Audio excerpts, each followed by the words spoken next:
This game had everything. 79 points scored, a trick play so insane that it still gets talked about today, and one player who gave so much that his teammates had to carry him off the field. On January 2nd, 1982, the San Diego Chargers and Miami Dolphins met in an AFC playoff game that would become the most explosive shootout in NFL history. This is the epic in Miami. And to really understand the game, we need to talk about Don Coryell's Air Coryell system. It was the greatest offense the modern NFL had ever seen. Led by a revolutionary coach and a maestro at quarterback, the San Diego Chargers took the league by storm on a 4-year journey sandwiched between two all-time dynasties. Simply put, they were an offensive machine. They led the league in passing for 6 straight seasons, scoring points at an insane rate. Going into this game, quarterback Dan Fouts just set an NFL record with 4,802 passing yards. It was his 3rd year in a row breaking his own record. His favorite target was tight end Kellen Winslow, who led the league with 88 catches. Veteran receiver Charlie Joyner had 1,188 yards. Running back Chuck Muncie led the NFL with 19 touchdowns. San Diego scored 478 points that season, but their defense ranked 26th out of 28 teams. The strategy was simple: outscore everyone because stopping them wasn't happening.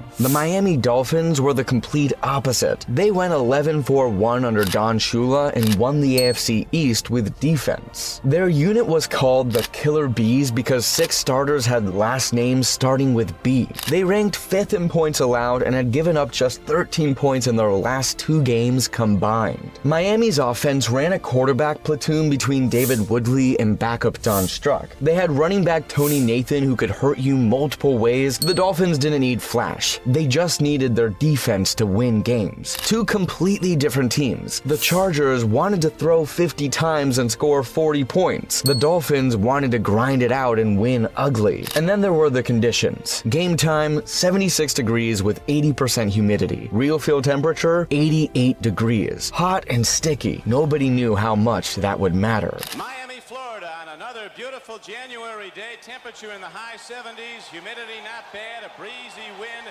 An excellent day for a top game as the Miami Dolphins, who've not won a playoff game since 1974. As soon as the game started, the Chargers came out throwing haymakers from the opening snap. The unbelievable San Diego offense would set 10 National Football League records.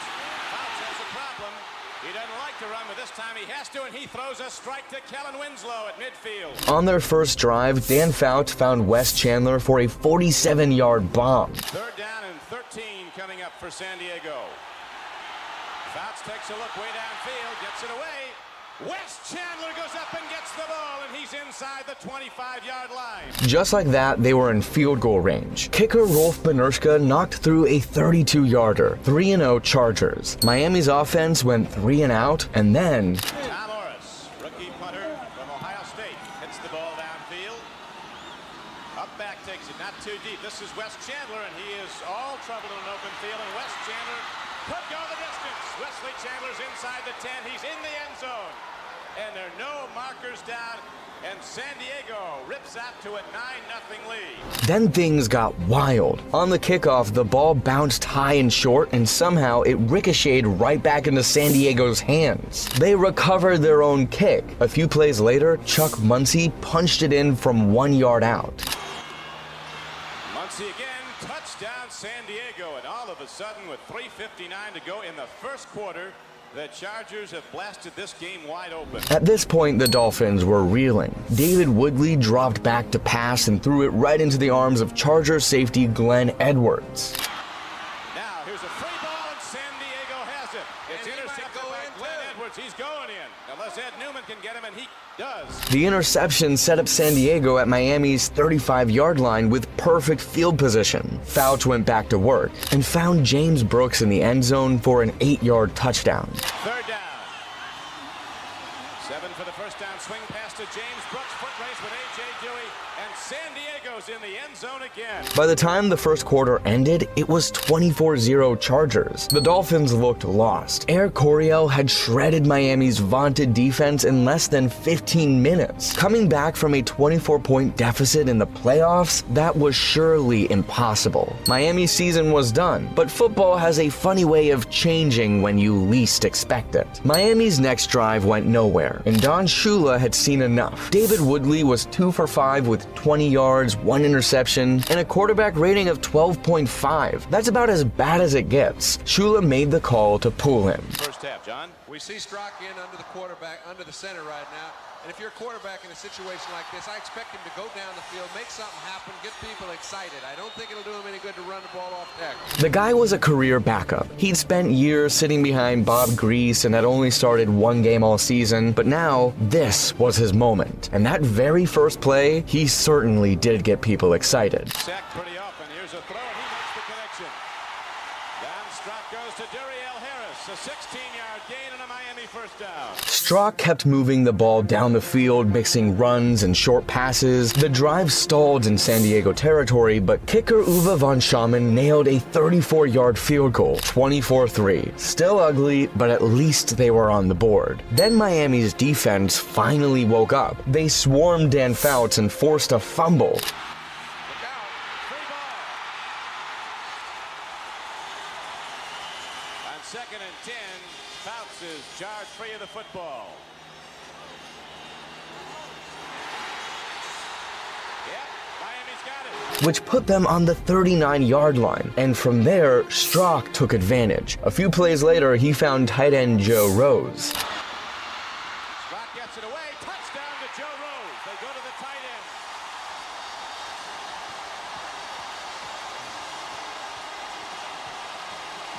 The momentum was shifting. You could feel it in the stadium. The fans were getting louder. Miami's defense was flying around, but they were still down 2 scores with time running out in the half. Before long, San Diego faced 4th down deep in Miami territory. They sent out Benershka to try a 55-yard field goal. If he makes this, I know something's going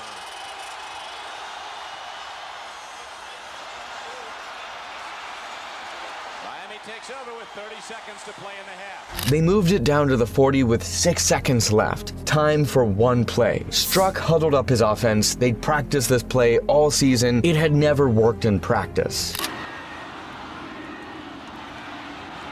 Hard throw. Look at that!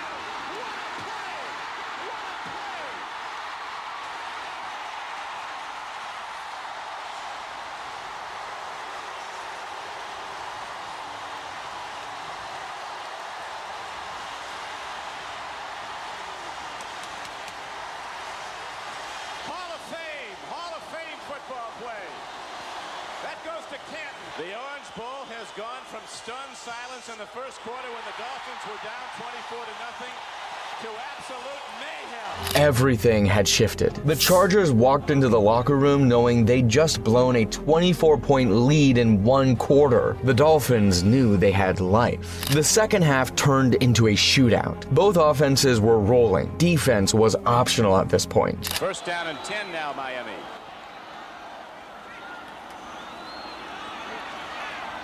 Timing pattern. Duriel Harris catches the ball at the 39-yard line of San Diego. Then, early in the third quarter, Don Struck found Joe Rose again for another touchdown. Joe Rose, touchdown Miami. That made it 24-24. And as the camera cuts to the "how sweet it is" sign in the stands, it's hard to imagine better timing. But Dan Fouts wasn't about to let his team fold. He drove the Chargers 60 yards in 6 plays and hit Kellen Winslow for a 25-yard touchdown. Fouts pump fakes, throws, touchdown Kellen Winslow. And the Chargers take back the lead 30-24. Everyone watching started to realize that this was going to be something very special. And before long, Struck answered right back. He launched a 50-yard bomb to tight end Bruce Hardy, who hauled it in for a score. 23-yard gain. Here's a man open. Bruce Hardy to the 10. Touchdown! He's in the end zone. This is unbelievable. tied again 31-31. Then late in the third quarter, Charlie Joyner slipped running his route. Fouts' pass sailed right into the arms of Miami's Lyle Blackwood. Third and 10. Too high. Intercepted. Blackwood has the ball. Lyle Blackwood. Another lateral. Gerald Small takes the lateral and goes inside the 15-yard line. We'd already had one huge lateral, why not add another? And on the first play of the fourth quarter, Tony Nathan punched in a 12-yard touchdown run. Miami can take it in here or get the field goal. They'll be in front for the first time. Tony Nathan behind Ed Newman. Touchdown, Miami. For the first time all game, Miami had the lead 38-31. With 4:39 left in regulation, the Chargers got one more break. Defensive tackle Louis Kelcher stripped the ball from Dolphins running back Andre Franklin. San Diego recovered at their own 18. Fouts drove them all the way to Miami's 9-yard line. With a minute 6 remaining, the Dolphins sent an all-out blitz. Fouts threw blind toward the end zone, trying to hit Winslow. The ball sailed over his head. Is out. He's going to run. Now he throws. There's a man open.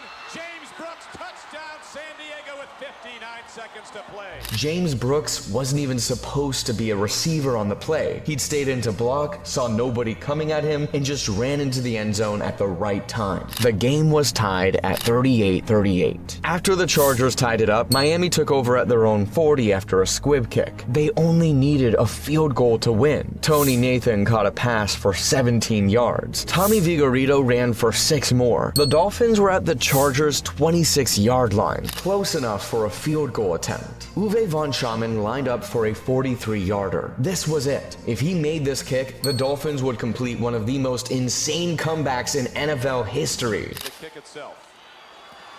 Block, no good. We go to overtime.